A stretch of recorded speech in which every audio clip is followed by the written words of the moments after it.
یہ جو آٹا گندم کا ایک بحران رہا ہے، یہ بنیادی طور پر چند ماہ پہلے شروع کیا گیا۔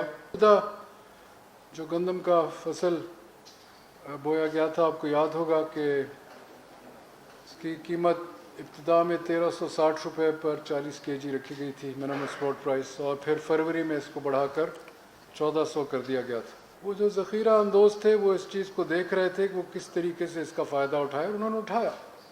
1400 میں اگر خریداری ہوئی، چند دنوں کے بعد ہی کراچی جیسے شہر میں، پشاور جیسے شہر میں 1800 سے 1900 تک بکتی رہی۔ تو وہ جو انہوں نے ایک منافع بنایا، وہ ایک اسپیکولیٹو انہوں نے یہاں مارکیٹ کا ایک انوائرمنٹ ایسی پیدا کر دی، اور وہ آج تک کافی حد تک جاری ہے۔ تو حکومت نے یہ فیصلہ کیا کہ اس کی فوری طور پر درآمد امپورٹ کی جائے۔ ہماری جو پہلی شپ ہے آج کراچی، وہ برتھ ہو چکی ہے، اور کہ اس کا امپیکٹ آج ہی کراچی کی مارکیٹ میں آٹے کا آ گیا فوری طور پر۔ پرسوں 28 تاریخ کو بھی دوسری شپ آ رہی ہے، تو تقریباً 1,30,000 ٹن کی تو ایک دم درآمد ہو جائے گی۔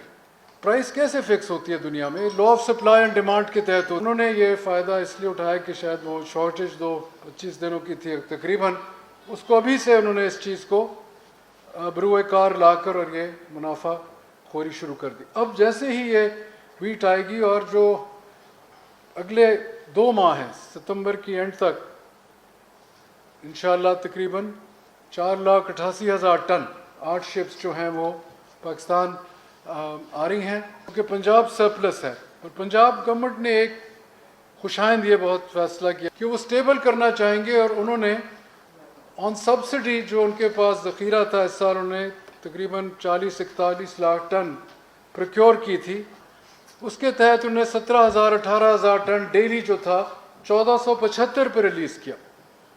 4 سے 5 ارب روپیہ ماہوار جو ہے وہ سبسڈائز کر رہے ہیں۔ پر اب جیسے جیسے یہ باہر سے امپورٹ اب آ رہی ہے، تو اوور آل جو پکچر ہوگی تمام تر ملک میں، اس میں آپ کو پرائس سٹیبلٹی آہستہ آہستہ اور نظر آئے گی۔